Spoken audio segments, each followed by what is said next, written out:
কে দিল পিরিতের বেড়া লিচুর বাগানে, কে দিল পিরিতের বেড়া লিচুর বাগান। আমি অনেক লাকি যে আমি মানে আমার প্রথম সিনেমাতে একে তো মেগাস্টার শাকিব খানকে পেয়েছি, এরপরে রায়হান রাফিকে পেয়েছি ডিরেক্টর হিসাবে, এবং সেই সাথে দুটো খুবই সুন্দর এবং দুটো একদমই ভিন্ন গান পেয়েছি, যেটা আসলে আমার কাছে মনে হয় যে মানে আমি খুবই লাকি ফিল করি যে এত মানে মানে এত সুন্দর দুটো ডিফারেন্ট গান আমি পেয়েছি।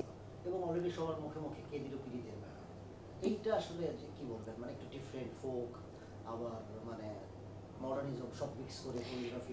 হ্যাঁ, মানে এই গানটার আমি বলবো সব থেকে বড় মানে স্ট্রেংথ হচ্ছে গানটা আবার একটু ফোকও আছে, একটু মাঝখানে রোমান্টিকও, আবার একটু মডার্ন, সবকিছু মিলে। এবং আমরা জানি যে প্রীতম হাসান তো মানে অ্যাজ আ মিউজিশিয়ান অত্যন্ত সাকসেসফুল।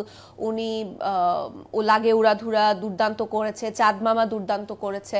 সো এটা আসলে তার ঝুরির আরেকটা অ্যাচিভমেন্ট আমি বলবো। কেমন প্রেমিক তুই বন্ধু রে, বেড়াতে খাকা পেশ ভয়ে যে